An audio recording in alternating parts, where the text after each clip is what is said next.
Good evening. Welcome to the October 1st, 2024 City of Minot Planning Commission meeting. Call the roll. Bauman, Yes. Gates, Iverson, Yes. Johnson, Kibler, Yes. Longton, Yes. Menham, Offerdahl, Yes. Pontanilla, Yes. Trudell, Wolf. Yes. We have a quorum. Thank you. Moving on to agenda item number 2, we'll do the Pledge of Allegiance. Allegiance to the flag of the United States of America and to the republic for which it stands, one nation, under God, indivisible, with liberty and justice for all.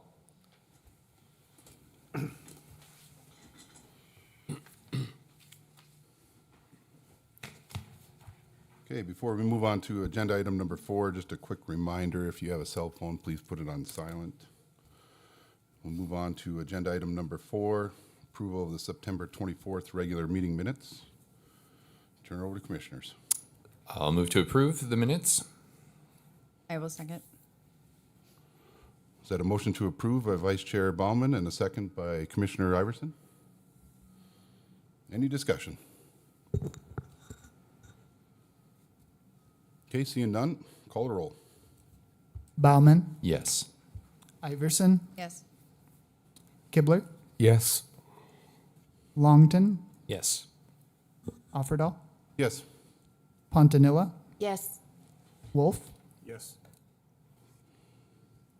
Motion passed. Okay, moving on to agenda item number 5, 5.1, Larson's Addition. Public hearing request by William Larson, owner, for a request of a preliminary plat on property zoned AG.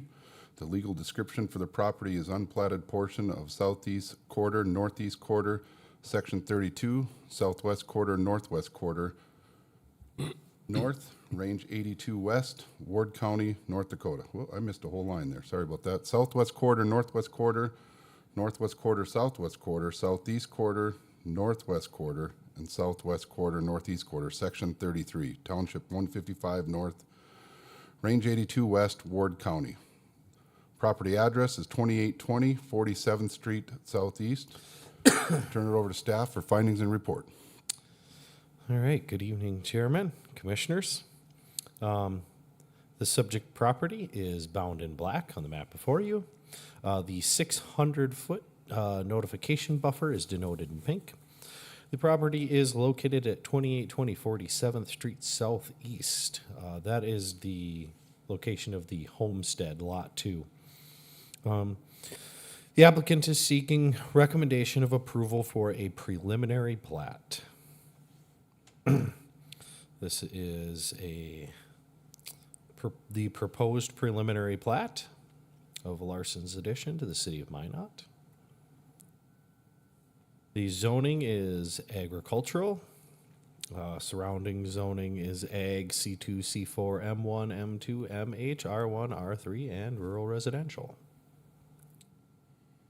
The future land use designation for the property is agricultural and open space. Adjacent future land uses are parks and recreation, rural residential, suburban residential, manufactured home community, general commercial, and light industrial. The photo on the left is facing northeast, the photo on the right facing northwest, showing the agricultural property from the railroad track. And we have a picture on the left facing southwest and the picture on the right facing southeast, again showing an agricultural field. Here are the staff's finding of fact. They can be found in the staff's written report. Staff recommends Planning Commission adopt staff finding of fact and recommends City Council approve the major subdivision preliminary plat for Larson's Addition. And with that, I'll stand for questions. Thank you. Any questions for city staff? Yeah, Mr. Chairman, just to clarify, this is an unplatted part of land and they're just looking to get it platted and zoned? Chairman Offerdahl, Commissioner Kibler, yes, this is an unplatted remnant parcel of agricultural land, and the applicants are looking to split it into 2 lots. It's a strange shape. How did we get that strange shape? The shape is primarily dictated by it's adjacent to the river, so okay. that back lot line follows the river shoreline. Any other questions for city staff? Okay, seeing none, I'll open the public hearing. Is there anybody in attendance that wishes to speak on behalf of this agenda item? Is there anybody in attendance that wishes to speak in opposition of this agenda? Excuse me, sir, if we can step up to the podium there, state your name. There should be a sign-in sheet as well.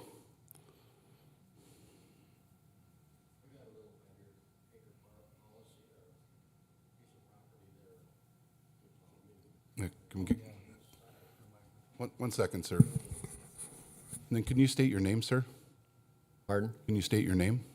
Lance Johnson. Okay. My wife Janice is here too. Okay, thank you.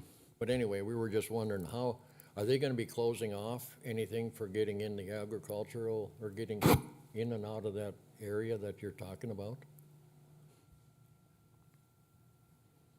Chairman Offerdahl, no, they, all of the existing access easements have been noted on the plat and will remain in place, and there is no right-of-way to be vacated via this plat. So all access as it exists now, as far as city staff knows, all access that exists now would continue to exist through the notation of existing easements and right-of-way. Were they gonna have to access it from East Side Estates then, coming across, or that's Puppy Dog in there, right? The homestead on the south end is already accessed through public right-of-way through the East Side Estates subdivision, and they will continue to access that 10-acre plat from the south through the subdivision. The northern agricultural side, as far as I understand, already has an access point, and they'll continue to use that. They're still gonna have to Agricultural come off approach. The north side then? That'd be going, see, otherwise there's a trail that used to go down from the, right next to our, between our house and our pole barn, trail going down to the east, to the farmstead. And if that gets changed, that's what I was wondering what that's gonna do. Because that's not a public road in there. Okay. So if you look at the plat here, there is an access easement that comes in from the north, continues down, kind of jets to the west, and then heads east over to the old abandoned farmstead that was back in there. That easement will remain in place. Side then? That's coming off of the north side? Yep, it's coming down through. Past where, yeah, where they got the golf course, and then they go down to the end, and then road that's gonna be accessing that area? Yes, that easement will remain in place. It's listed on the plat as an existing access easement with a Ward County document recording number. That's the only thing I didn't understand when I seen it there, you know. And I didn't know if they, are they gonna get in there and not accessing for the farmland too? For Lot 2, on the south side, they would come up through East Side Estates. East Side Estates. Yeah. About the guys farming the whole field there. He has a point of access from both the section line and from that easement on the north side. He actually has 2 points of access. The section line bisects the western part, so either way, there's right-of-way in place there, statutory right-of-way, along with an easement that's been placed over the actual trail that they use. So, So the only access they're gonna have to come through either East Side Estates, or they're gonna have to come off the north end, yes, down there past the golf course? yes. The only access you'll have. It's the only established and improved access that they have right now. There is statutory right-of-way that accesses the property from the south and the north. So if that access were ever in any way vacated, then they could improve the section line right-of-way to gain access to the property. There's a trail that went out, from Apple Grove, trail that passed our house, between the house and the Quonset, going down.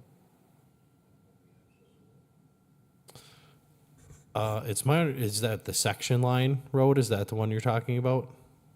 I think there's a section line there. There's a section line south of us on the end of it there, I think. Moment and pull it up on my parcel mapper here so that I can get a better view of what. According to the map that we got in the mail, I think,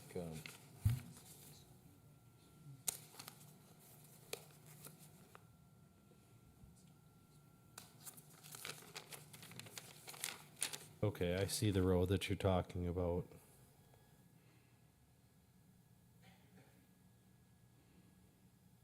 It does not appear that there is an easement in place there.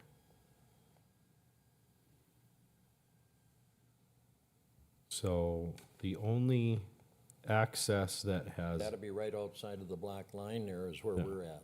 yeah, just- I see what you're talking about now, right off of the highway there, south of the golf course. That road does not have an easement placed over top of it. So it's, if that's your property, then they cross with we your back here permission. again, right? All right. Okay.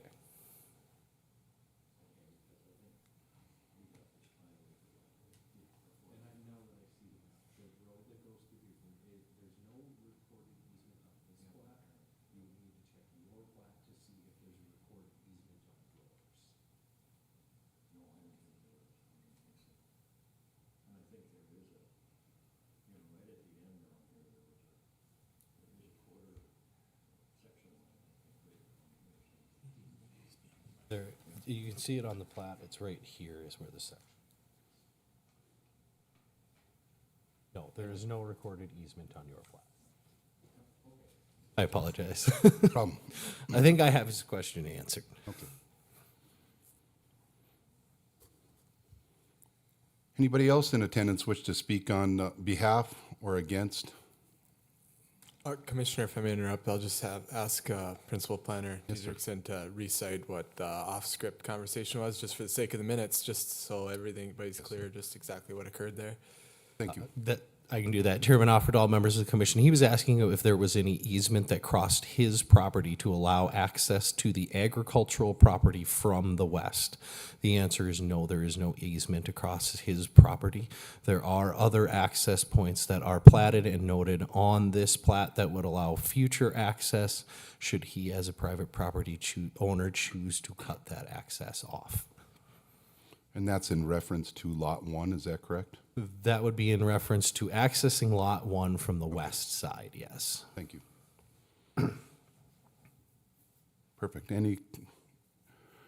Anybody in attendance wish to speak on behalf or against this agenda item? Okay, seeing none, we'll close the public hearing and we'll turn it over to commissioners for a motion. I'd move to approve based on staff finding of fact. I'll second. We have a motion to approve by Commissioner Kibler and a second by Commissioner Longton. Any discussion?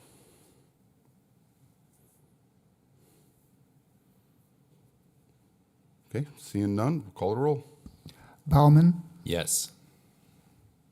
Yes. Iverson, Kibler, Yes. Longton, Yes. Offerdahl, Yes. Pontanilla, Yes. Wolf. Yes. Motion passes. Okay, moving on to agenda item 5.2, Land Development Ordinance Text Amendment, public hearing request by Brian Billingsley, Community and Economic Development Director for a text amendment to the Land Development Ordinance of the City of Minot. We have a few little zones here, so I'll just turn it over for city staff for findings and report. Chairman Offerdahl, members of the commission, I will go through each one of these sections one by one for you to and show you which proposed changes we have. So the first proposed change is to table 4.1-8 accessory building requirements pertaining to the limit to the number of accessory buildings and accessory building area. So if you recall, a couple of planning commissions meetings back, Dan had presented a slideshow on how he'd looked at the community as a whole, sizes of different lots, and what's been allowed in the past as far as accessory buildings and lot coverage and max lot coverage.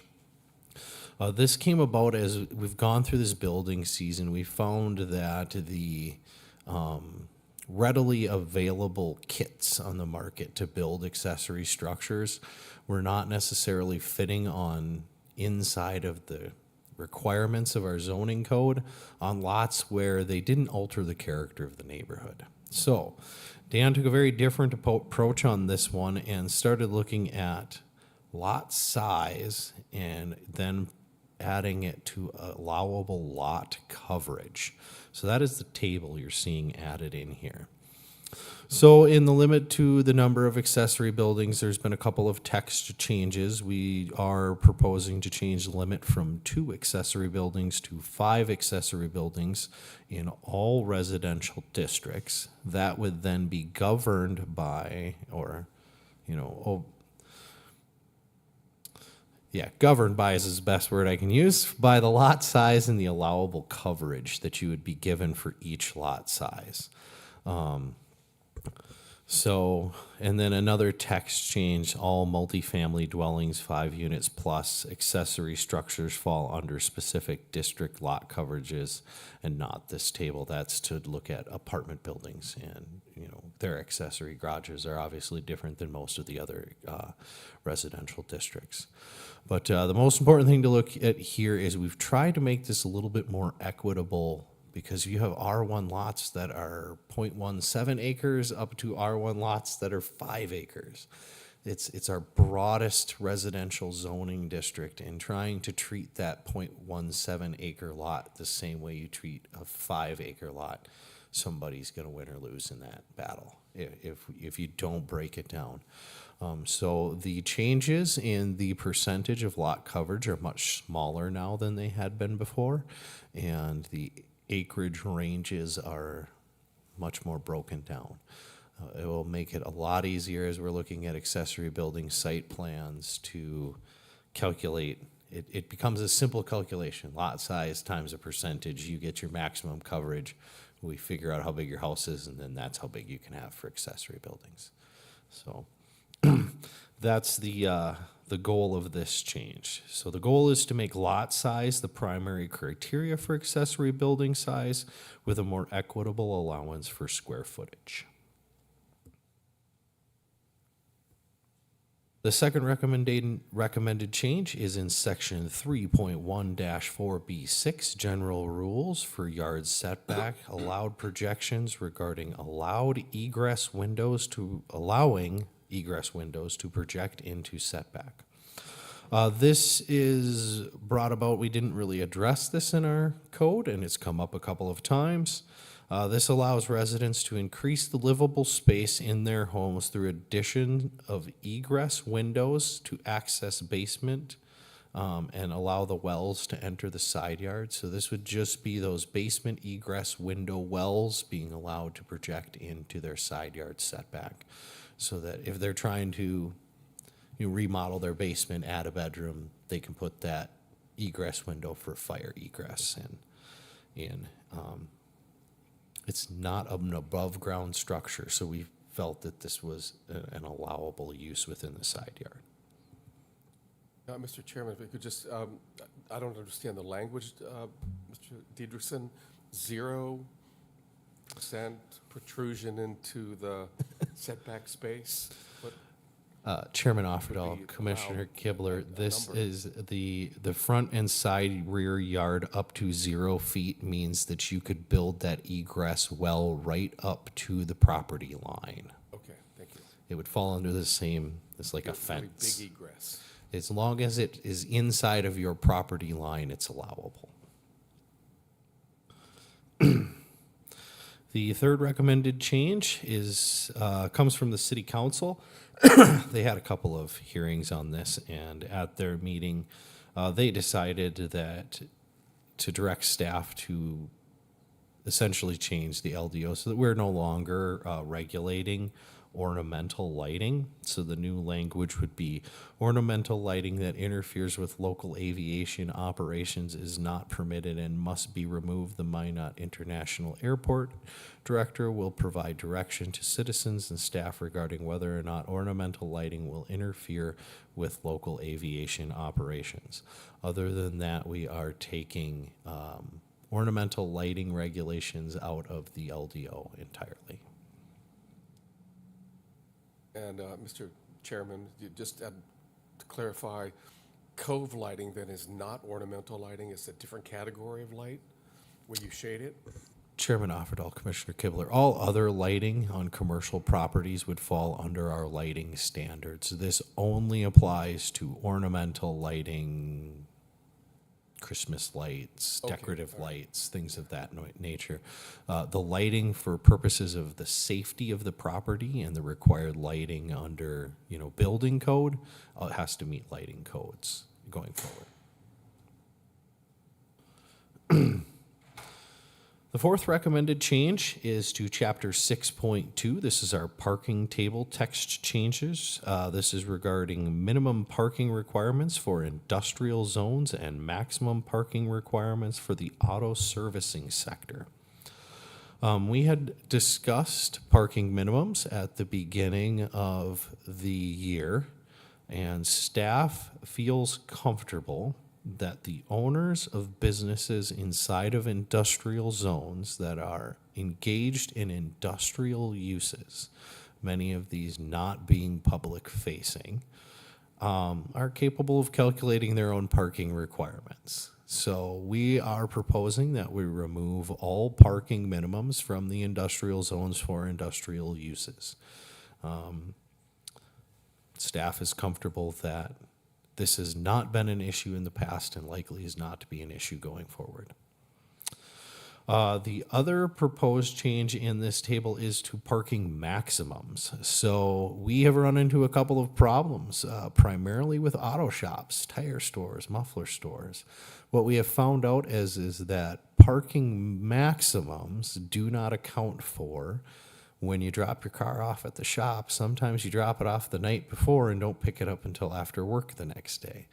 So unlike other retail stores where you go to the store, you get your service, you get in your car and you leave, and that parking spot becomes available again, these types of businesses are finding that those parking spots can be occupied for an entire day. And new customers coming in or stopping in aren't necessarily finding parking, and our parking maximums are not fitting into their business model.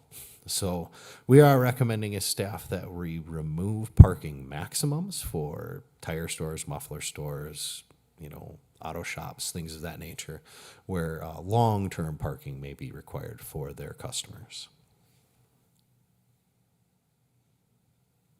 The fifth recommended change is to section 6.1-2F1B regarding a minor text correction for shared parking agreements. We're just changing some language from by any public street to or where to just such that. Just cleaning up a little bit of language. The sixth recommended change focuses on how the city of Minot is now accepting applications. We have gone to an online portal for most of our site plan and building inspection application. We no longer require a, printed copy, and so if you're submitting it online and we don't require a printed copy, we're removing the language that requires them to submit a printed copy with their application. He- If I may, Mr. Chairman, so just to be clear then, you're not accepting any written copy either. You're moving exclusively to the digital portal? Chairman Offerdahl, Commissioner Kibble, that is correct. We no longer accept paper applications. You have to use our portal. This is staff finding of fact. They can be found in my written report. Staff recommends the Planning Commission adopt the staff finding of fact, recommend approval to the City Council for a zoning text amendment as provided in Exhibit 1. With that, I will stand for questions. Thank you. Any questions for city staff from the commissioners? I just want to say thanks to staff. I know you worked hard on 4 and 5 at our request, so we appreciate the changes to parking minimums. I'm excited to dip our toe into this a little bit and maybe be a living laboratory, get to see if this is something that works well, and hopefully other communities will look at Minot and say, it's working well there, let's go ahead and implement it here. I also really appreciate the thought and the time and the fact that we could all kind of journey through that together. And if there are any developers out there and folks, I hope you know that there are a lot of parking exemptions out there that exist, and there are really creative ways to build spaces for people to be rather than spaces for cars to park in our community, especially as we look at infill. So let's keep working towards creating more spaces to eat, hang out, shop, do all of those things rather than parking lots in between everything. It's important for our community. So I wanted to say thanks for that.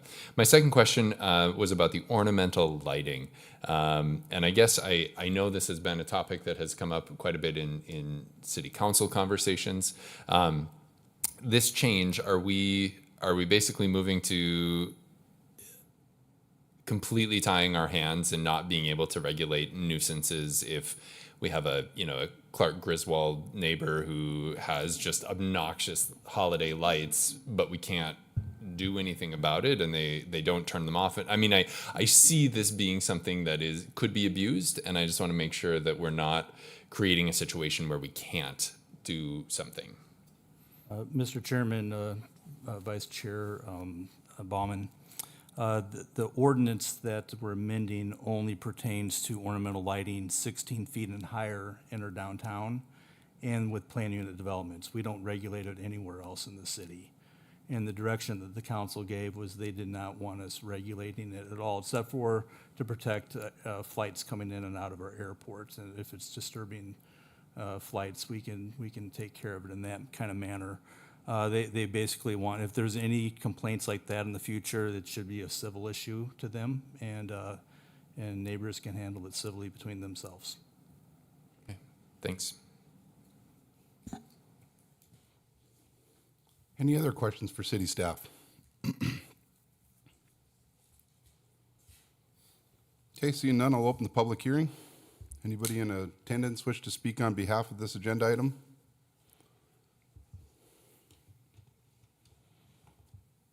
Evening. My name's Bob Thomas, property owner downtown. I'm interested in the lighting ordinance issue.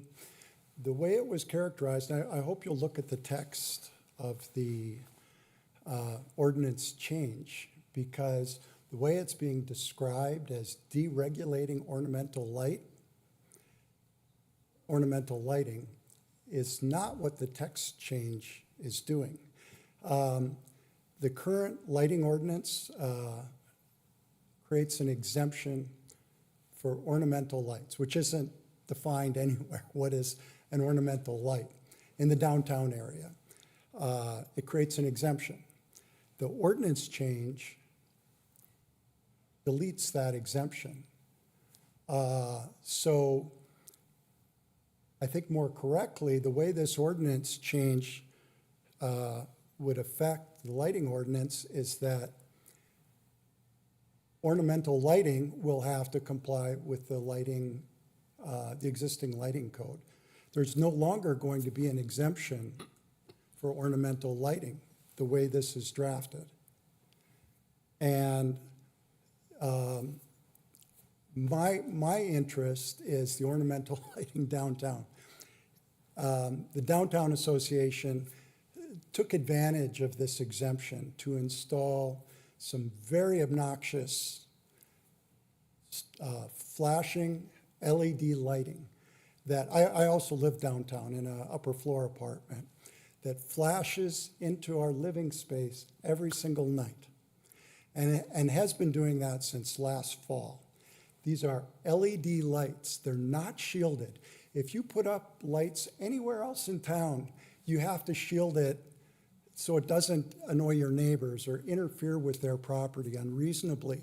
The Downtown Association took this carte blanche ornamental lighting exemption, and their plan is to raise a couple $100,000 to put strobing LED lights on all the buildings downtown Minot. It's ridiculous.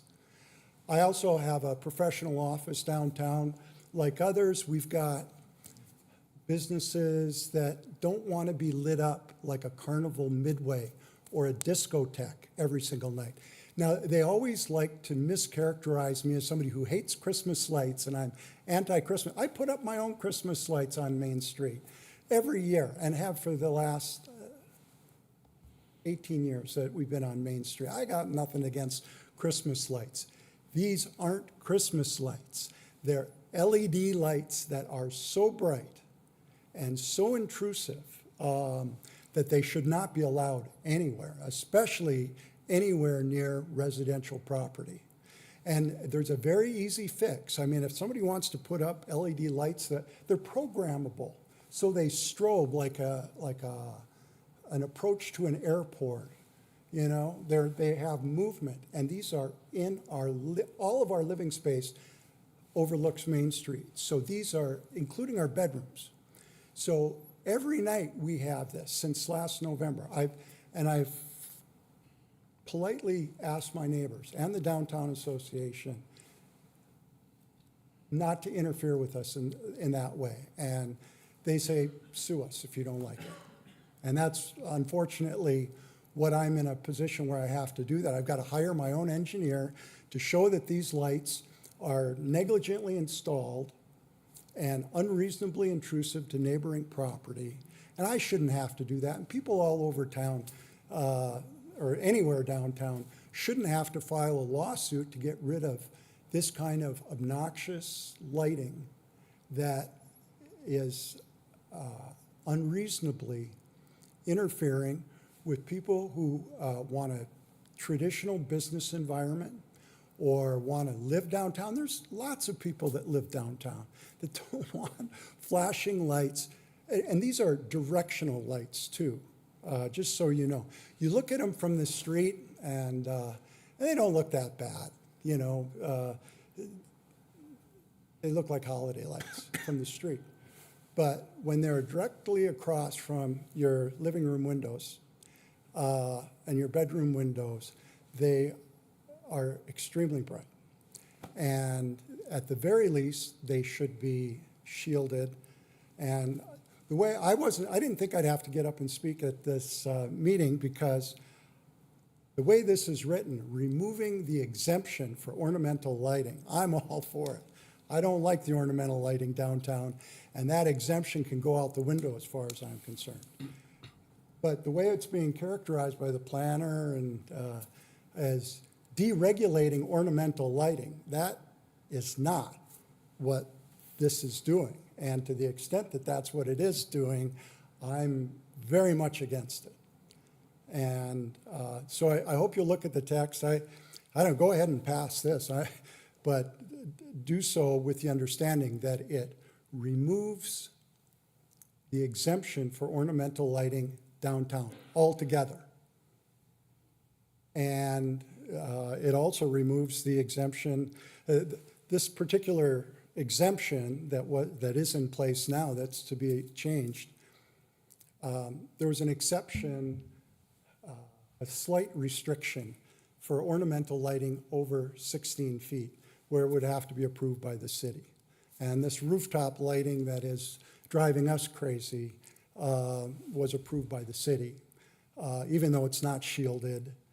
And they mitigated it somewhat by requiring it to be turned off at 11 o'clock every night. It was on until dawn, every night. And the city mitigated it by saying, well, you can do it, but you got to turn it off at 11 o'clock. That doesn't help me, honestly. I go to bed before 11 o'clock. So it's still tormenting us, and it's affecting my property value. It's affecting the livability of downtown. To allow these lights to go up all over downtown like they're proposing is so and there's never been a permit. They've never applied for a permit for any of this junk. And there's never been a lighting expert or an engineer that looked at this stuff. And I've talked to them because I got to hire one to be a expert trial witness. And they say this stuff is ridiculous. It would not be allowed on a commercial building anywhere else, other than maybe like a holiday display or where there are no residential properties. I suppose you want to put it up on a gas station out in the highway in the middle of nowhere, go ahead and do it. But the city has a good lighting ordinance right now. It requires, shielded light fixtures and no flashing, in residential areas. The lighting ordinance is very good. And I believe the way this is written, if the city passes it, it would require all lighting to conform to the lighting ordinance. And I suppose the counter argument will be, well, we can't put Christmas lights up on our house because they'll technically have to conform to the lighting ordinance the way this is written. And I'm not advocating for that. I got nothing against Christmas lights and people putting them up, but these super bright flashing LEDs are not Christmas lights, and they shouldn't be allowed anywhere near residential apartments. And but anyway, look at the text of this ordinance, because it does not deregulate ornamental lighting and allow the Downtown Association to put up more of this nonsense downtown. I don't believe. If this is passed, it would prevent the Downtown Association from putting up any more ornamental lights. And I'm sorry I'm taking so much of your time, but this is a very important issue to me and my family. We've been putting up with this a long time. It doesn't really solve my problem, because under the lighting ordinance, non-conforming lights are permitted, at least until they have to be repaired or modified,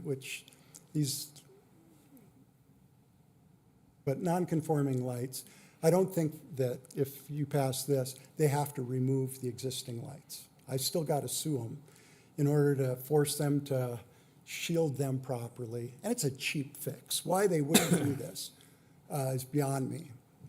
But if they put the proper shielding on it, I wouldn't have anything to complain about. And I wouldn't complain about it. But they refuse to do that. And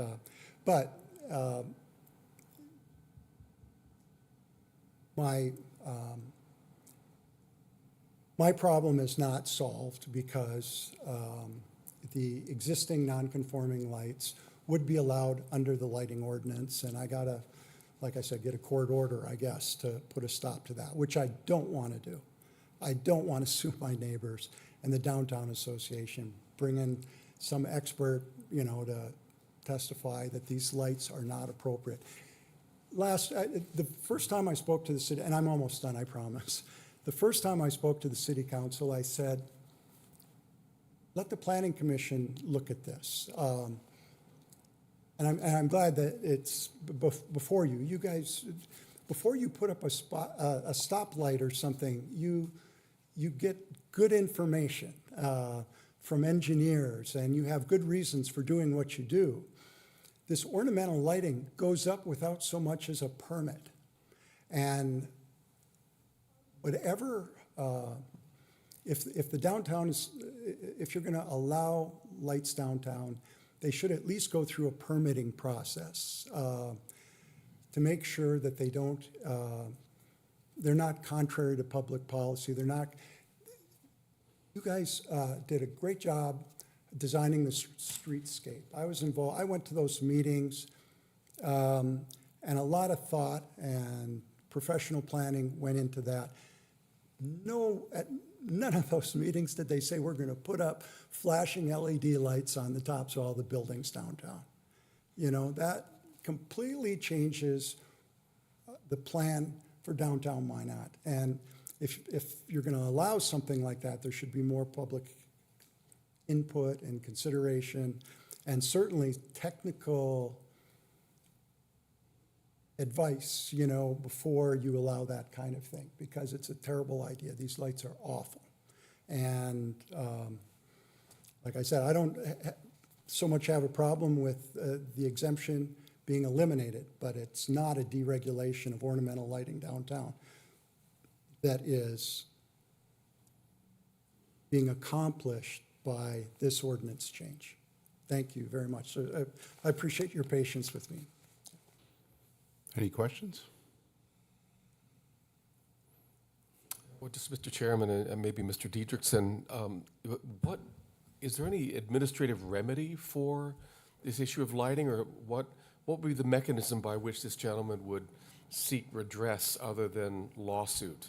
Is it, call it seasonal lighting or something, or? Chairman Offerdahl, Commissioner Kibler, that was, I believe, the intent of the city council was to remove the city from this process.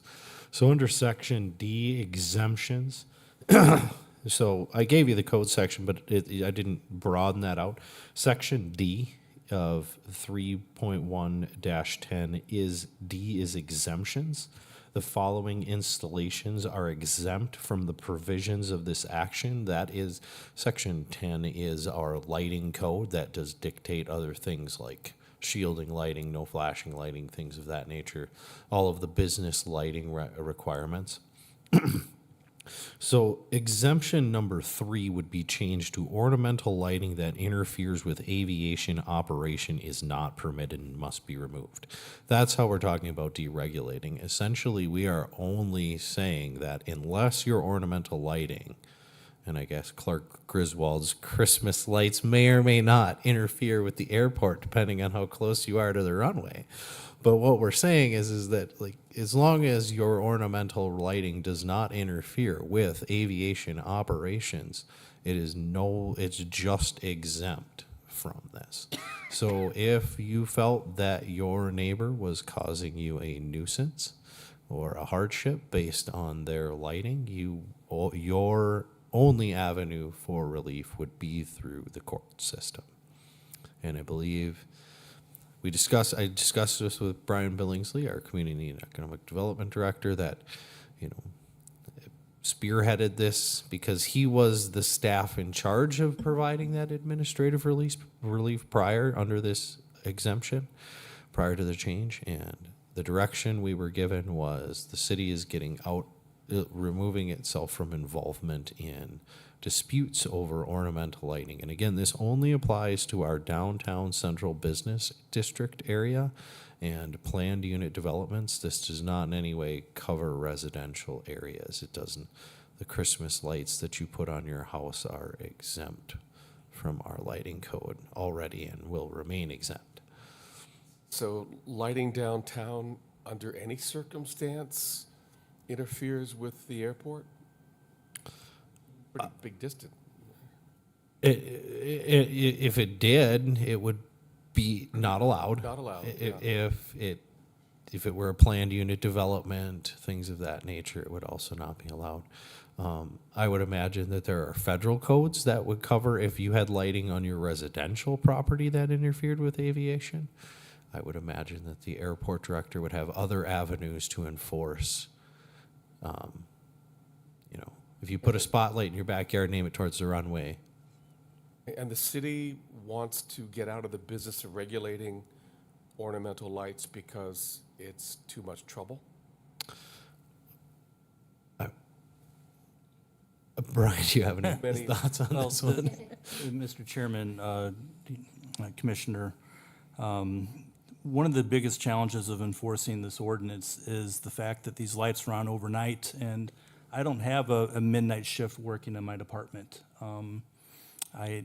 It's very difficult for my staff to be able to enforce an ordinance like this. And our police department is overworked and understaffed right now, and I think it's unfair to put that burden on them when they have quite a few challenges at this point right now as well.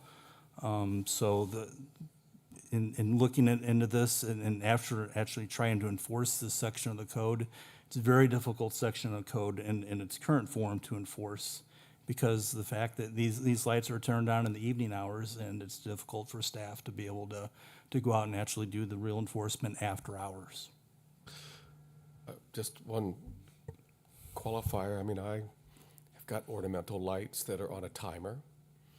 I know city lights, university institutional lights are often on timers. That's not a solution? Chairman Offerdahl, Commissioner Kibler, I'm not saying that it's not a solution. What we're saying is that the city's not going to enforce it. A good example of how difficult lighting is to enforce in general is we recently had the case of the Popeyes in front of us, and the staff had no idea that there was a zoning ordinance violation of light trespass until the adjacent neighbors came in and told us. This is almost entirely enforced through complaints. Otherwise, as Mr. Billingsley, we don't work the night shift in the planning department. We're not out with our light meters checking business lighting at any time, or it's very difficult to enforce, and then we find ourselves in that arbitrary enforcement. So if I check one business, I have to check all of the businesses, and we just do not have staff to go out and do that kind of enforcement. So we end up enforcing solely on complaints, and this was brought in by a complaint, and the city council heard all sides of it, and they decided that other than ornamental lights that would interfere with aviation, we are not going to regulate this. Okay, thank you. Yes, sir. Public hearing's still open. Yep, the public hearing's still open. You can respond. Yep, Thank you. you're very welcome. I don't understand how you can enforce very appropriate lighting ordinances all over town, except for downtown, or except for Main Street. It's not too difficult to identify what are appropriate light fixtures and what's an appropriate amount of illumination everywhere else in town. But in downtown, throw open just call it ornamental lights, and you can put up whatever, and as long as it doesn't interfere with aircraft, you can put up whatever lighting you want, no matter how obnoxious and intrusive it is. You can enforce it everywhere else, but not, for some reason, you can't enforce it on Main Street. I don't get that. There are a lot of business owners on Main Street that don't want these lights. There's a lot of people who live down here that don't want these lights. You know, if you're going to put this kind of lighting on anywhere else in town, you have to have a permit. And you have to have a plan to show that these lights are not unreasonably intrusive or that they're not interfering or unsafe. And for some reason, the Main Street of Minot, you're going to just disregard that altogether and put up whatever kind of ridiculous lighting you want. And if somebody doesn't like it, well, there'll be a lawsuit over it. But that's no way to, the policy of that doesn't make any sense. And if you can enforce a lighting code everywhere else in town, you can enforce a lighting code on Main Street. And you shouldn't deregulate it. And why would you discriminate against people who live downtown and force them to have to endure bad lighting and intrusive lighting, yet protect everybody else all over town? It just doesn't make sense. Thank you. Any questions? I have one quick question. How many people would you estimate that have a problem with the lights? You know, it's not a popularity contest. I have not taken a poll. If even one person is offended, you know, it shouldn't be, well, there's a lot of them that like it. So a lot of people like loud music. So the people on that side of the street, they all agree that we're going to blast music all night long because they like loud music. Even though there's an ordinance, we're going to deregulate that.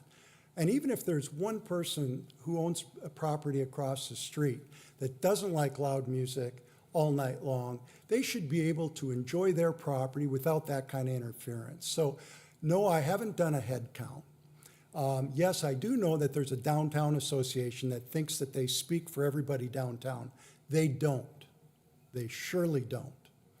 And it's actually a fairly small group of people that dictate policy. They won't even let people like me join the association so that I can contribute and make my voice heard at that level. So when you hear stuff from the Downtown Association, they're not speaking for lots of us. And I think a better question is how much permission specifically did they get from the people downtown before they put up these flashing, strobing LED lights without any kind of a permit? They didn't even get the city's permission, which they were required to do. They did that after the fact. I would say that there probably aren't that many people who renovated old buildings on Main Street so that they could live there. And if you look up and down Main Street, there's all kinds of great residential space, upper floor residential space that could be utilized for residential purposes. But we did that after the flood, and we love it. We have a great apartment. We put a lot of money into it, and it's great living space, and other people should do that. But you're not going to encourage people to move downtown and improve upper residential property if they can't look out their windows because there's flashing LED lights everywhere.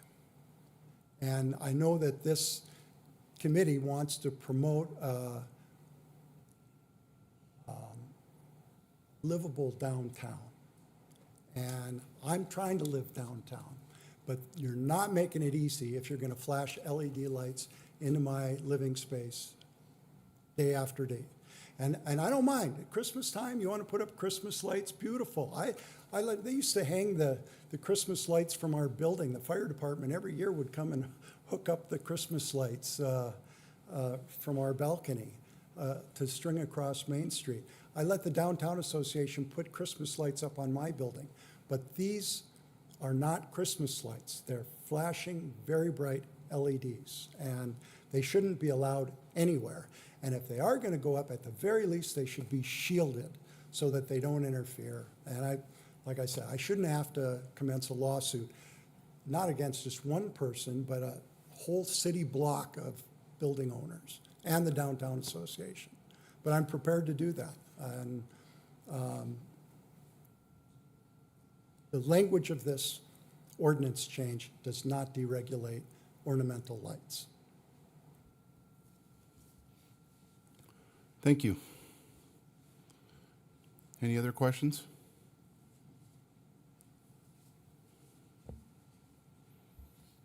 Yes, sir. If I could just provide a couple comments. Of course, I'm not here for this reason. However, I feel this gentleman needs a little bit of support in this argument, and he presented a fabulous case about, first off, the noise compared to the lights. They're the same, right? So think about it in that regard. But also the fact that we are a representative republic right here. You guys were appointed to look after everyone and not allow democracy or the mob cast one guy's property rights out the window. I think it's a great, nothing irritates me more than hearing our government government, our leaders, when I say that, our federal leaders talk about this democracy that we live in. We don't have a democracy, we have a republic.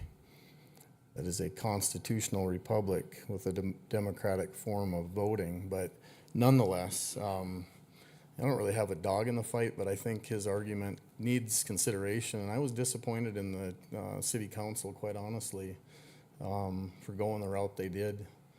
And, you know, it's back on your guys' plate to think about this, and I hope you do. Thank you. Yeah, Mr. Chairman, I would just, as a sort of general statement, I certainly am sensitive to the idea of being harassed by lights or by noise as well. And I would also say, just in terms of policy, it can always be revised. You know, it's never a final process. So my guess is that there is some long-term remedy that you can undertake other than lawsuit, maybe at the city council or some other way. But you know, what we might pass today is not, you know, God's commandment come down the mountain. It's subject to revision.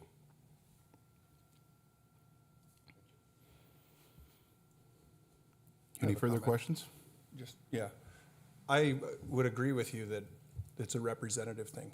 The reason for my question is that during the argument or this laying out his case of it, he said a lot of people and a lot of business owners. Well, if that's the statements we're going to make, I would just like to know how many that is. That's a two-way street when we're going to reference that. Thank you. Anybody else wish to speak? And oh, you got a question? I have a question for staff. But Okay. Go ahead. Okay. Okay, so with regard to the change to, or the proposed change to number 3, is that what it is in our slate of 6? Are we correct in understanding from Mr. Thomas's comments that by approving the proposed change, the ornamental lighting downtown essentially becomes a light complaint just like any other location or property around town, and it would be dealt with by the enforcement and fall under those same enforcement requirements as it would if it were in the northwest corner of town? Chairman Offerdahl, Vice Chairman Bauman, that's incorrect. It falls under exemptions still. So it would it would say that ornamental lighting is exempt unless it interferes with aviation. So it would be entirely exempt from our lighting code. It's in the exemptions section of our lighting code. Thanks.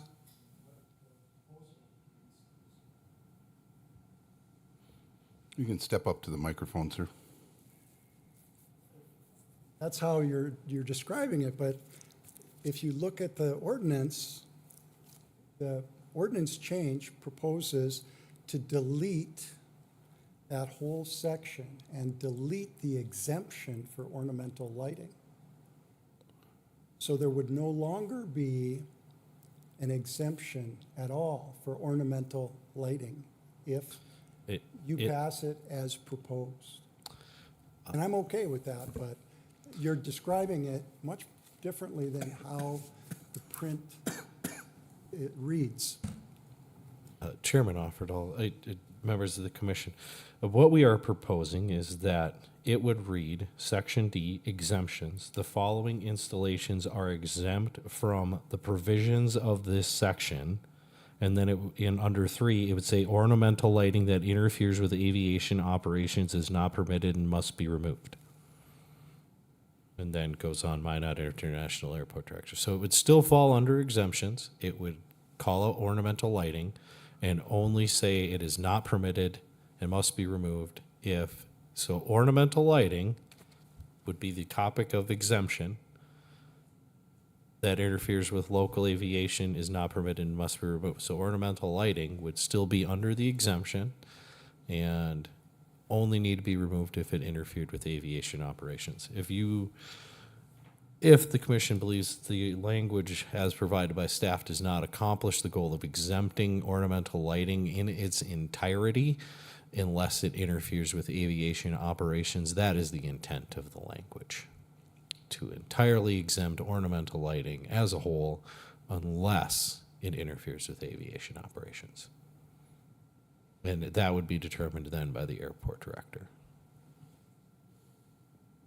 That explanation is very different from the text that is being provided today.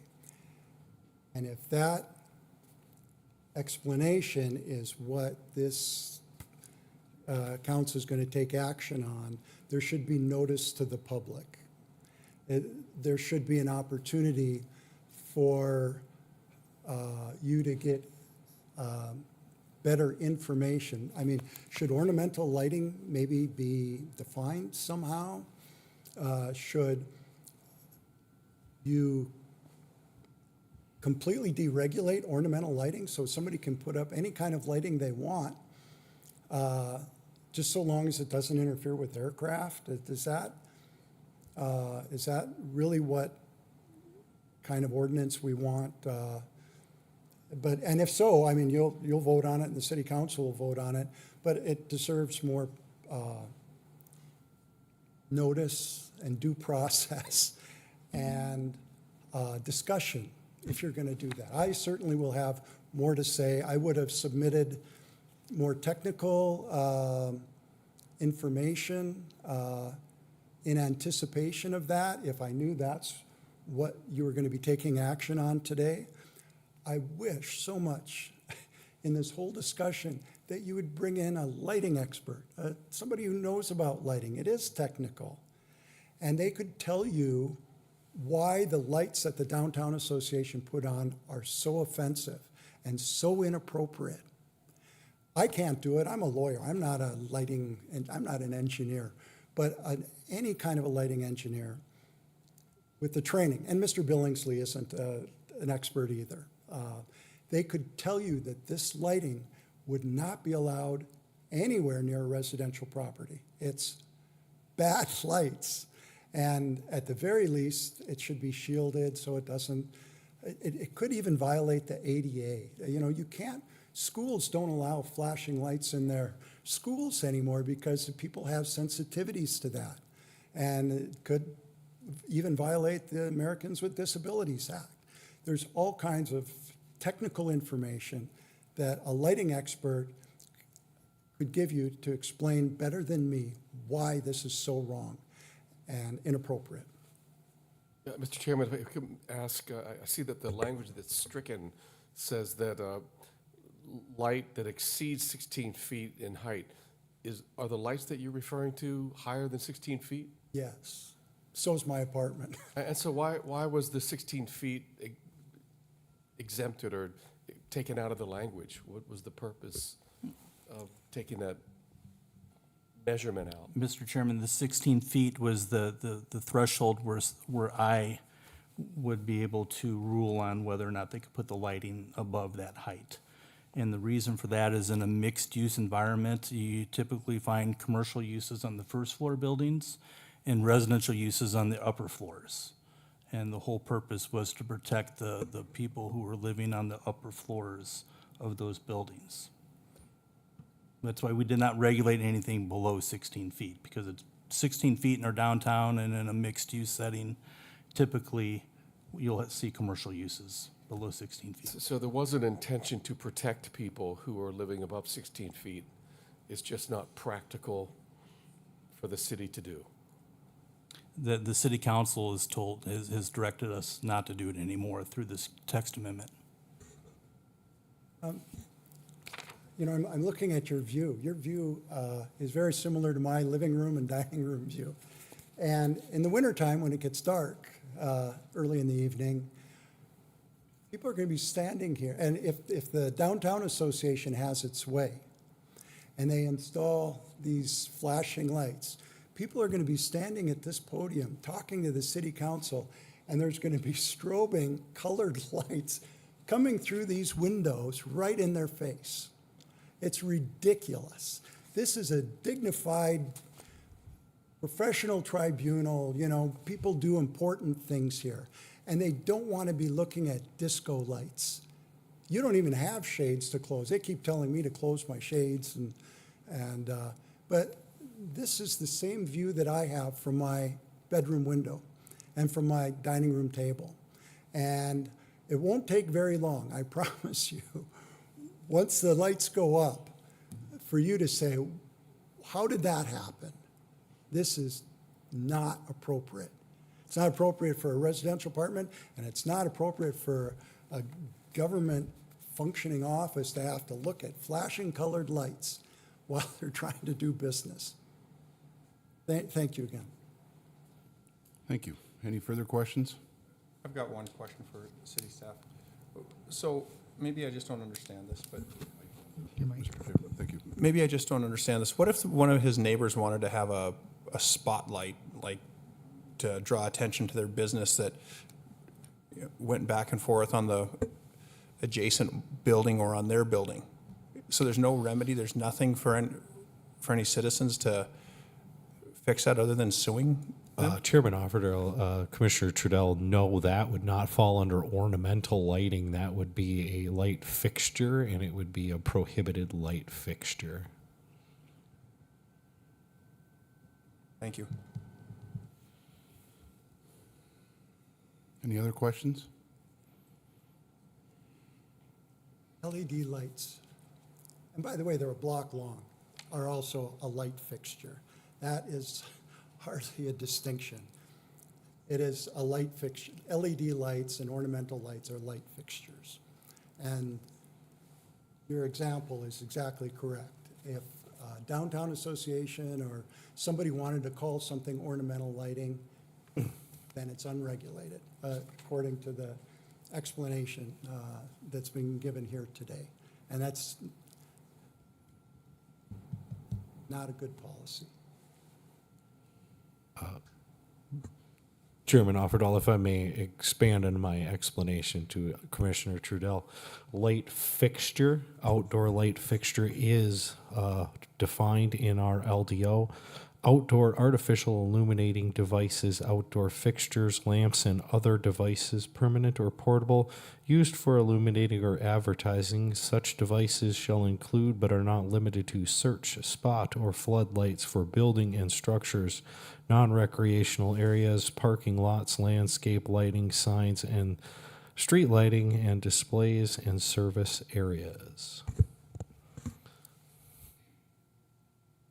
LED light strips are not noted in the definition of Christmas lights. All of those other ornamental type lights are not included in the definition of outdoor lighting fixtures.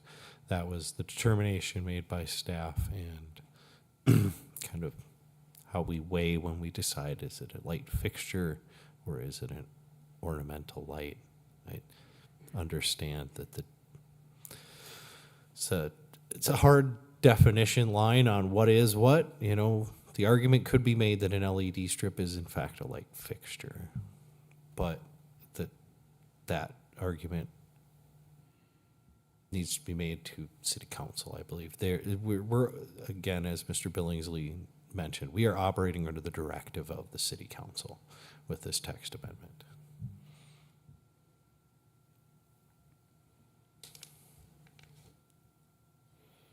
Any further questions? At this time, public hearing is still open. Is there anybody that wishes to speak for or against this agenda item?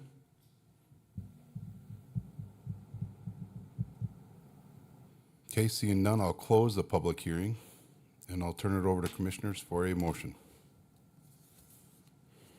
I'll move to approve recommended changes numbers 1, 2, 4, 5, and 6, and we will send 3 back to our staff. I don't think we've gotten it right, and ask them to come up with a different version for next month.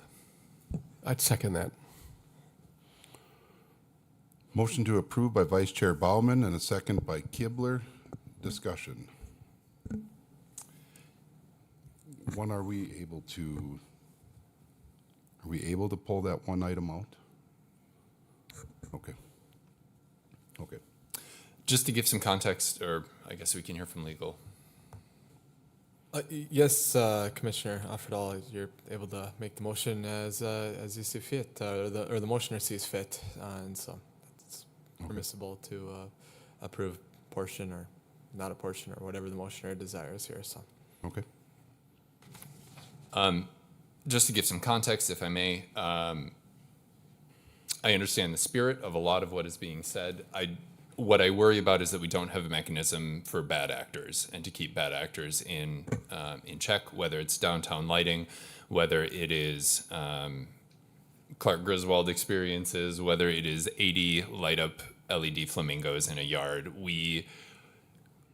I don't feel like it's in the best interest of property owners and families and individuals to completely wash our hands of it. I think there needs to be some sort of, again, enforcement mechanism to keep bad actors in check and to at least force the conversation prior to going to lawsuits. So if that helps staff understand kind of where I'm coming from and where the motion is coming from, that's it. Chairman Offerdahl, I just wanted to remind the commission that this is a recommendation to the city council, so maybe modifying the motion to recommend to city council that they approve all but number 3 and have city council direct staff to bring back another, because Yeah. this body does not have the authority to approve or deny. They only have the authority to recommend on text amendments. So if you wanted to send a recommendation to city council to have them hold off on approval of text amendment item 3 and have staff relook at ornamental lighting Yes. exemption. I'm there with the amendment. Yeah, I'd like to have that amendment, and then just maybe send a note to our folks who are on city council as the people who are the first line of defense to see all of the disputes between neighbors and business owners. We need a little cover, and I think our staff does too. So that is the idea. So just for clarification, could you read me your motion one more time? So the motion is to recommend to the city council approving the changes of 1, 2, 4, 5, and 6, and asking them to direct staff to revise the language for recommendation number 3 about ornamental lighting, with the hope of having an enforcement mechanism of some sort to protect against bad actors. Happy to second. Okay, so we have a motion by Vice Chair Bauman, second by Commissioner Kibler. Any further discussion? Okay, that will call the roll. Bauman, Yes. Iverson, Yes. Kibler, Yes. Longton, Yes. Offerdahl, Yes. Pontanilla, Yes. Trudell, Yes. Wolf. Yes. Motion passes.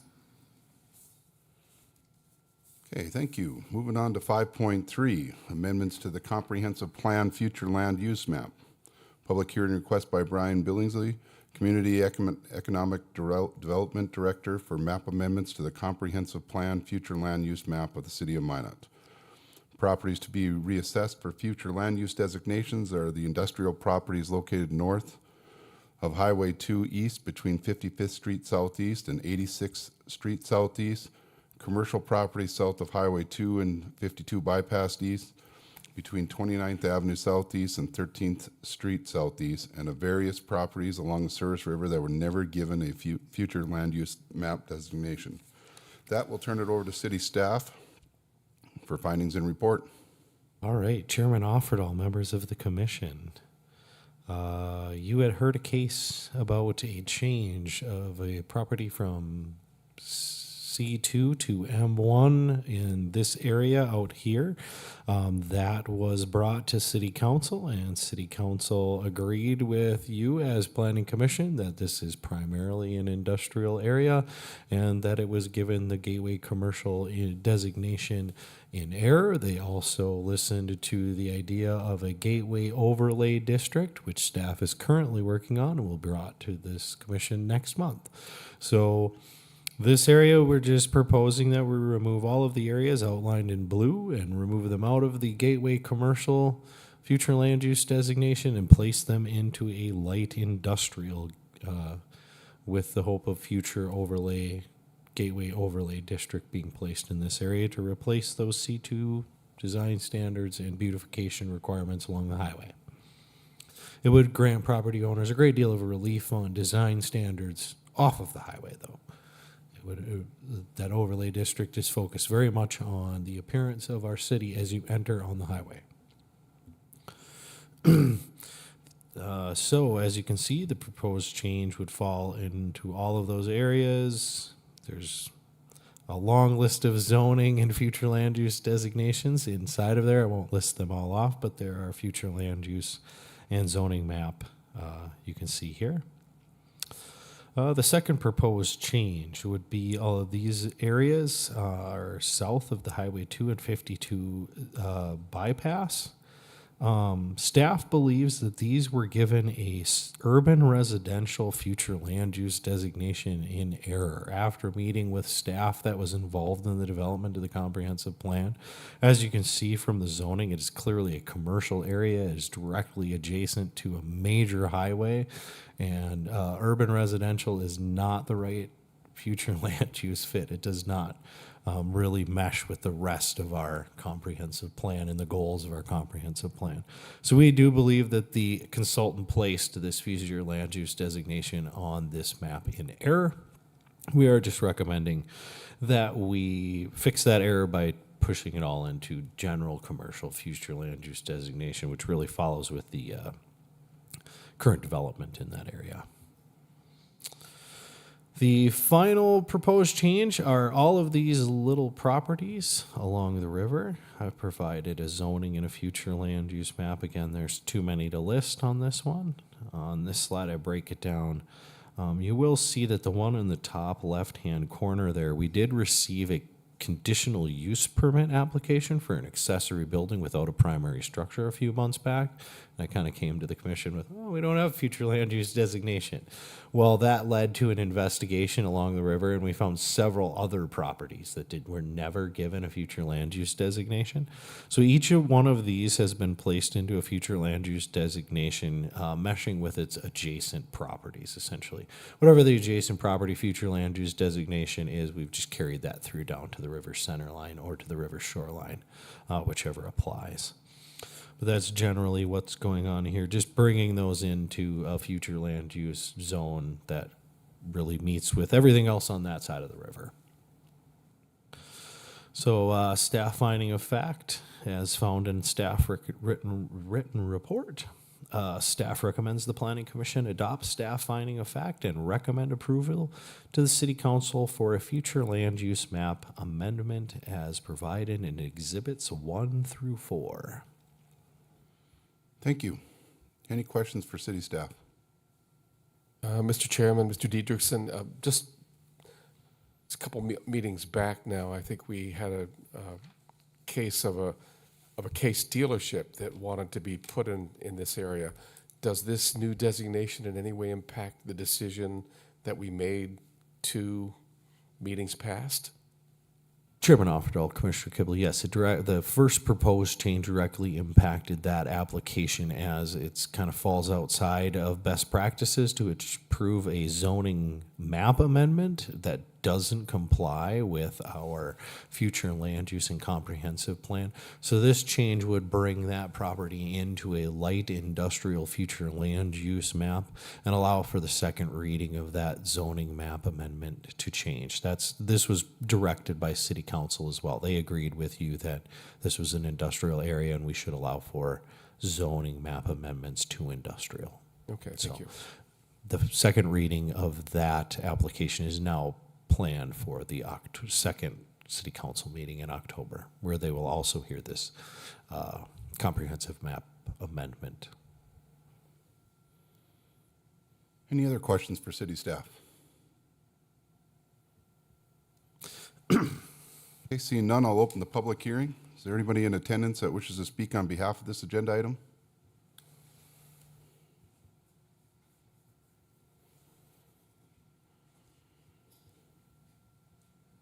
Travis Zablotny here again. This is the reason I'm here. So, of course, the first part of this change affected on the north side of Highway 2, changing that to M1. We were asking that you do approve that. I do believe at least that portion of it came as a result of, 2 months ago when we were here asking for that zoning change, and city council, I don't remember what the vote was, but of course did approve that and did ask for this, as already explained, to come in front of you to vote on. And I think it makes all the sense in the world, as I think most, at least the majority, felt that that was the same. I do want to make one comment. In this scenario, as we went into this, we weren't sure that we were going to be able to develop that property in that manner because we were hung up on a future land use map. That's why we're here today, and that's why we got a couple months of work going into it. But having prior been on this body and understanding what a future land use plan entails, I'm sure you all have an appreciation for the complexity of what you're looking at, because I'm not sure if you all identified each and every one of them properties that you're going to vote on tonight to make sure that they're all properly future land use planned.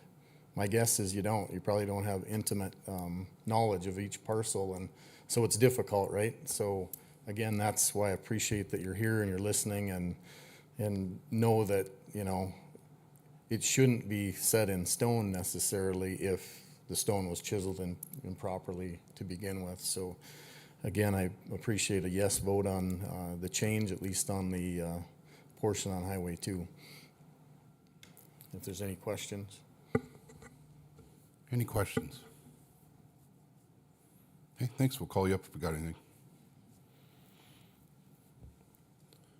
Anybody in attendance wish to speak in favor of this agenda item? Anybody wish to speak in opposition of this agenda item? Anybody wish to speak for or against? Okay, seeing none, we'll close the public hearing and we'll turn it over to commissioners.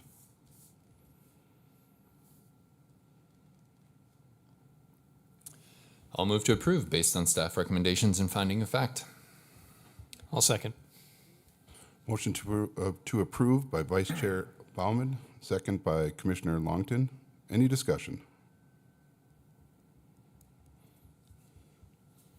Any discussion? This is just going to be me being teacher for a moment. Really want to appreciate staff and just kind of talk through the public. I know these are tedious things and it may seem silly that we're doing this all in one lump sum, but I really appreciate that we continually, or at least annually, look at things in our code and LDO, Land Development Ordinance, that need tweaking and adjusting. And I love that it is a living document that we continually come back to and it stays relevant. So good work. Thanks for all of your effort on that. Thank you. Any other discussion? Okay, seeing none, call to roll. Bauman, Yes. Iverson, Yes. Kibler, Yes. Longton, Yes. Offerdahl, Yes. Pontanilla, Yes. Trudell, Yes. Wolf. Yes. Motion passes. Okay, moving on. Agenda item 5.4, public hearing request by Jason Sorensen, Public Works Director representing the City of Minot. Owner for a request of a preliminary plat on property zoned R1 Single Family Residential District. The legal description for the property is a portion of Outlaw 9 and an unplatted portion of Northeast Quarter, Southwest Quarter, Section 23, Township 155 North, Range 83 West, Ward County, North Dakota. Property address is 400 9th Street Southwest. That, I'll turn it over to staff for findings and report. Chairman Offerdahl and members of the commission. Again, we come back to a property outlined in black and the notification buffer area outlined in pink. The applicant seeks recommendation for an approval of a preliminary plat. This is the proposed preliminary plat. Zoning is R1, Single Family Residential District. The surrounding area is Zone C2, M1, P, R1, R3B, and R3C. The future land use for the subject property is public and institutional. Adjacent future land use is suburban residential, public, general commercial, urban residential, light industrial, and riverfront activation. It is important to note that this property is being purchased for flood control purposes. So eventually the property that is the north lot will be zoned probably ag or open space, get an open space. At that time, we'll also recommend a rezoning to public, institutional for the Moose Club. So the goal, just kind of to bring you into the know, instead of doing zone changes for each of these flood control properties as we go through, which would just take a ridiculous amount of staff time, we plan at the end of each phase of flood control to come to you with a rezone of all of the different properties. That allows for final engineering of all of these flood control projects to be done and know exactly where these levees, flood walls, and all of these other protections are going to land in the real world, and could adjust property lines and zoning accordingly, bringing one application. So they won't be, R1 is not the appropriate zoning district for a moose lodge, but that will be rectified at the end of the flood control phase. The photo on the left is facing east, and the photo on the right is facing west. You can see the Moose Park and the Moose Lodge parking lot. On the right, on the left, you have southwest. You can see the horseshoe pits in the Moose Lodge parking lot, and facing southeast, you see the Moose Lodge building itself. Here is staff finding of fact. It can be found in the staff's written report. Staff recommends Planning Commission adopt staff finding of fact and recommends City Council approve the major subdivision preliminary plat for Moose Lodge Addition. And with that, I will stand for questions. Thank you. Any questions for city staff? Yeah, Mr. Chairman, Mr. Diedrichson, just a point of clarification. So if it's an outlot, it's only 2 lots, right? Am I right about that? Chairman Offerdahl, Commissioner Kibler, an outlot is a method of surveying and defining, giving an illegal description to a parcel of land. The city of Minot does not see outlots as platted properties. We require so them to go through the subdivision property. Unlike the county. So that's correct. The county allows for outlotting because generally what you're doing is creating a lot inside of an unplatted portion of agricultural land. That's how you get the outlots. An outlot is to carve a lot out of unplatted land. City does not allow that to be done anymore. We require that the land that you are separating and the land that it is coming out of be brought into a subdivision plat for any land subdivision process. Yeah. Thank you. Any other questions? Vice Chair Bauman? I'm actually wondering if one of our public works directors, Mr. Sorensen, can pop up and give us a 30-second elevator tutorial on kind of what we can expect to see in this area. It doesn't necessarily have an impact on this, but it might be a great time for those watching online and for all of us to learn a little bit about what this flood protection project might look like in this area. Sure.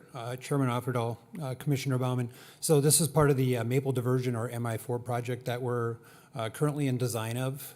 So it's been through a number of iterations, at different portions along the way. We were looking at purchasing all of the Moose Lodge, and what we've landed on now is basically we're buying a small corner of their parking lot so that we can construct our flood control project, and then we're also purchasing what's called a flowage easement across another portion of their project. So in this neighborhood, this will be, like I said, the MI4 Maple Diversion. So there'll be a diversion channel that'll run to the north of the Moose Lodge through this area.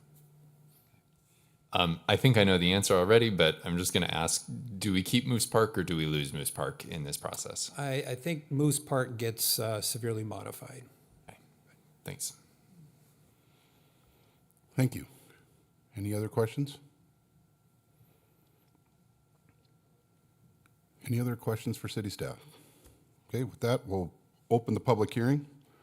Anybody in attendance that wishes to speak on behalf of this agenda item? Anybody wish to speak in opposition of this agenda item? Anybody wish to speak for or against? Okay, seeing none, I'll close the public hearing and turn it over to commissioners for a recommendation, for motion.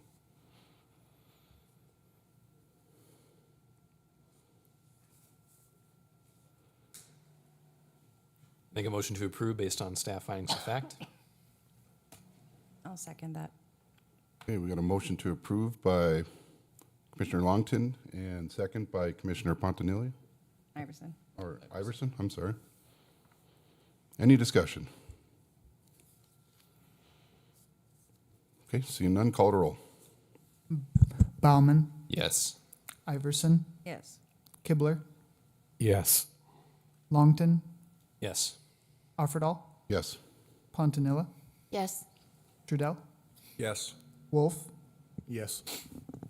Motion passes.